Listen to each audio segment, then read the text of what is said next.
What's going on, everybody? This your boy Dan Fitch, DF, whatever you would like to call me in that sense. It's been so long since I've actually done one of these types of videos, so hey, why not? But I'm out here just enjoying one of my last 4 days off from work. Typical Walmart, cutting hours. But again, it's been over 14 months. I worked there since last year when I was like really desperately trying to find work. So I'm grateful for that. Walmart gave me a chance nobody else would. I was starting to think, maybe it is because I'm black. Because all, no, for real. All jokes aside, like couldn't have a flawless record. Never been to prison, never been to jail. High school diploma, college graduate on the community college level, AA degree, certificates, 8 scholarships. My accolades, not to brag,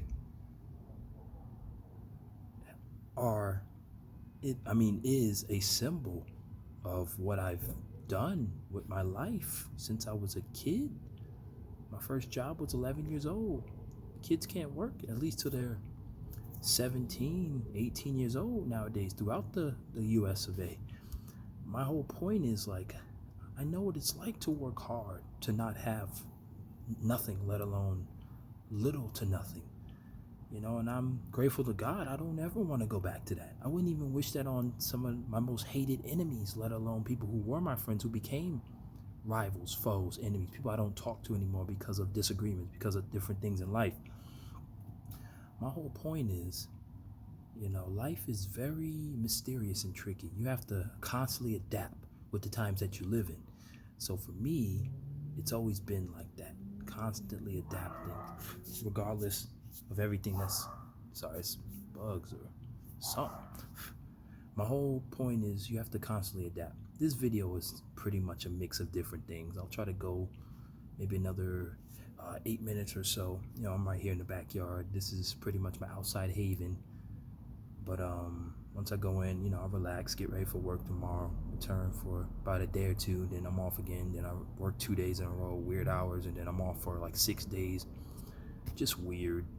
Retail, different corporations, cutting hours to kind of get hours back, to kind of get money back that they may lose, because there are people who are irresponsible at work. They're not showing up, so that is kind of messing Walmart up as well, and all that stuff. So it is what it is. Oh, just a sec. Excuse me. So first off, shout out to my Yankees. They're in game 4, down 2-1. They lose. They're eliminated from postseason contention, World Series contention, American League Championship Series contention. They're in the American League Divisional Series up 2-0. I think it's the bottom of the third now. Hopefully they are holding off Tampa Bay. They're up 2-0 because I know Luke Voit had a home run. I don't know if it was a 2-run home run or a solo shot. But I'm keeping a close eye on the Yankees game because I'm kind of still on my PS4 trying to play a few games here and there. Go shower, do whatever I got to do just to be prepared for the next day. And tomorrow, man, Lakers play tomorrow.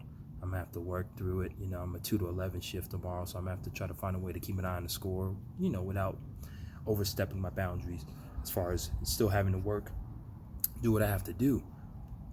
Hopefully we have one truck tomorrow because I work Cap 2 still for the time being, even though it's just so ass backwards, excuse my French, for those youngins who somehow managed to find my video on the feeds through these, how you can only post 3 hashtags. If you click on it, you'll end up finding this video. So excuse my language, youngins, my bad. But it's like Walmart, my store especially, the company in general, they're so butt backwards, I'll say. Because people like me, I miss 6 days in the last 14 months? Like, my record is flawless, and I have statistics of different tasks, like unloading trucks, stocking departments single-handedly, especially pets, because I take pride in the pets department, especially because both myself and our department manager are slowly moving away from pets, and it's a toss-up. Whoever's there will have to deal with the workload that is pets, the 6 aisles we have in our specific store where I am in Central California. But the whole point is, work is something else. I'm gonna have to try to catch this Lakers game. celebrate on my off days. When I get a little bit more money, buy a hat, buy a hoodie, buy a shirt, buy a lanyard, a wristband. Just once the Lakers are confirmed as the 2020 NBA champions. And yes, I am wearing a Golden State Warriors Klay Thompson jersey, but one of my family members, I'll say, out of respect and privacy to my home, I won't give notice on who exactly they are, but they gave me this Klay Thompson jersey, an Adidas, so this is an antique. And I actually had the honor of meeting Klay Thompson during the year 2015, where my fiance and I were in Oakland. And we actually did go to the Golden State Warriors parade that year. Right, it was right there across from the Alameda County Court in Oakland. It was a legitimate, I want to say 950,000 to 1 million people, Oakland residents and others, past Laney College, their community college out there in Oakland, California. We watched those trophies. We saw Iguodala going crazy, Steph and everybody speaking. We were there for hours all day. Came back to our city, of course, in California. And I actually passed Klay by with my fiance as we left our car a little bit further away from the city because it was hard to find parking. And then we saw Steph and his father, Dell, and his wife, Dell's wife, and they had a black and a white Range Rover. So we got a glimpse of their faces. We knew it was them. We just happened to be in like downtown historic Oakland district or whatever. And so Klay actually said to me, "Thanks a lot, man." I said, "Hey, man, congratulations on the championship. Great job." Simple. He was driving off onto the highway. And it was definitely one of my special memories, even though I'm relatively older. I try to stay humble whenever I see somebody famous. Obviously, you don't want to go too crazy. You don't want to just record somebody. It's difficult because you want to, not for the sake of the clout necessarily, but just for that memory or that experience. You want to record like, oh, this guy, I knew him I knew his music. I knew her from this. I knew her from this show, this movie. I know this athlete. So you got to really respect people's privacies and boundaries. But we're in such a digital age with the phones and stuff, me included. I'm on Twitter heavy. I'm on Instagram. But now when it comes to taking care of my business, I don't mess around at all. I'm very focused. I'm very locked in. Stuff like that, excuse me. It's super important.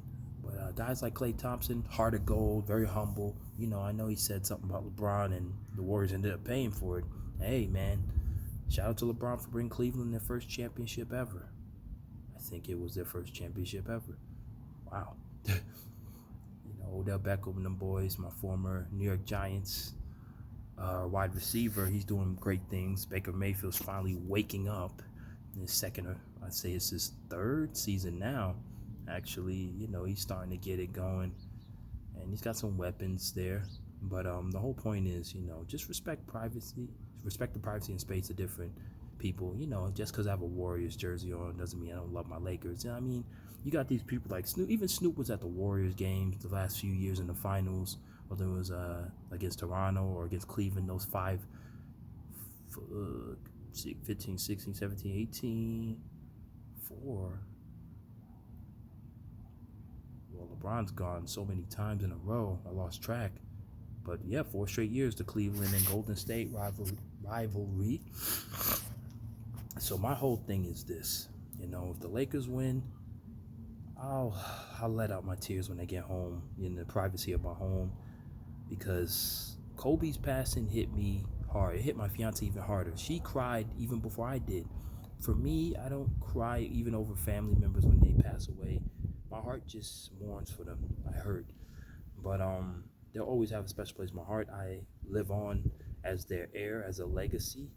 4th generation Haitian. I'm Native American. I'm African American. I have so much blood, so much history and knowledge coursing through my veins. Like, my whole point is this, like, you honor your family's legacy by doing right in the world, looking out for other people, even when they don't look out for you. Just little gestures like opening doors for pregnant women, helping people on trains and buses who are elderly, just the little things you can do to help make this world a better place. You do it. It's super important. I've tried my hardest to do right by people, even when they don't do right by me, or they're very selfish, even when I'm selfless to them. You have to understand that everybody is different. We are not all the same, even though we all have blood coursing through our body. We are all still human beings. We are the human race. Unfortunately, people are so prejudiced against people like me of my skin complexion, color, nationality, ethnicity, and more. it is very difficult to kind of reach out to people with such a filthy mindset or filthy way of thinking, if that's the right terminology or way to put it.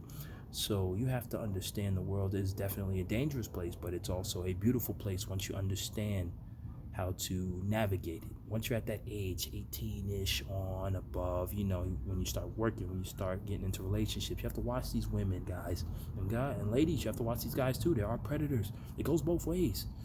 Men can be abused by women, but they don't get as much media time or acknowledgement of it. Guys, they are ashamed to talk about those type of things.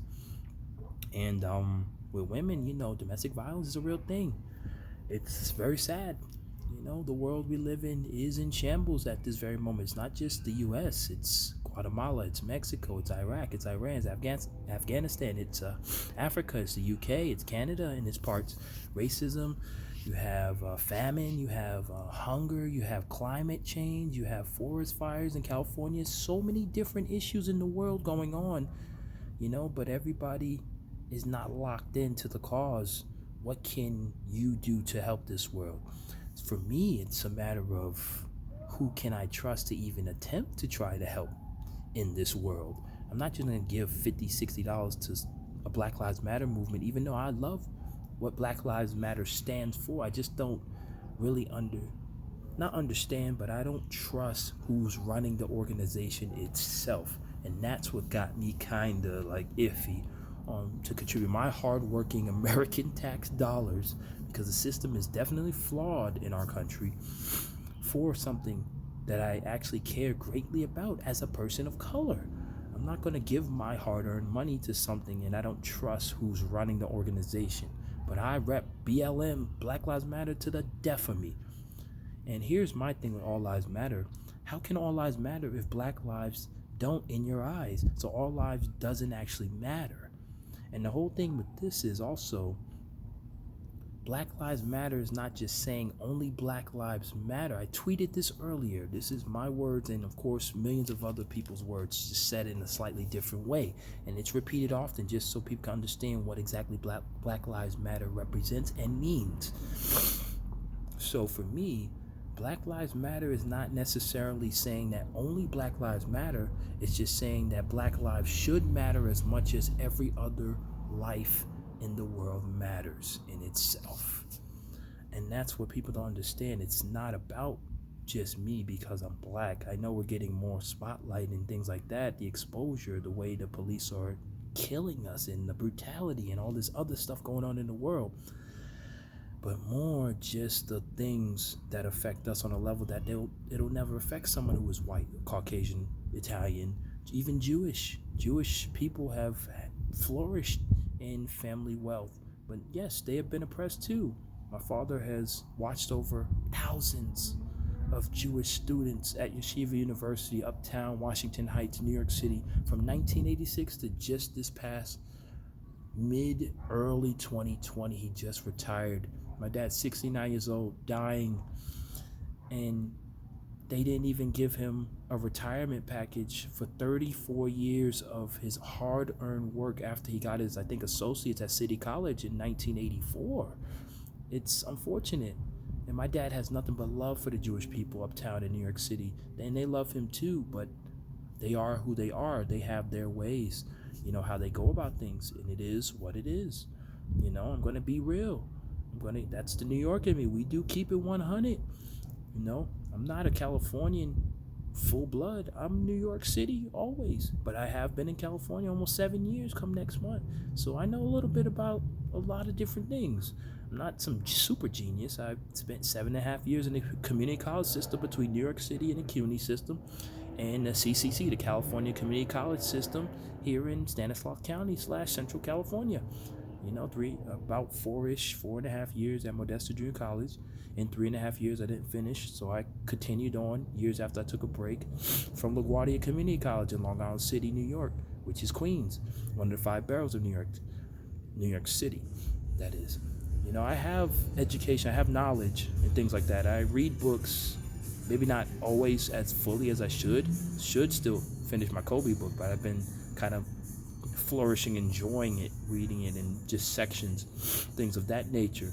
So, that's what it comes down to. Just honestly understanding, what your place is in this world, what you could do to help people, understanding your ethnicity, your race, your background, your privilege. There's so many different things I can touch base on because I've been a part of it all. I can relate to you, but I also don't pressure you. I'm just giving you some type of ideas of the world I had to live through the few videos that I've actually, you know what I'm saying?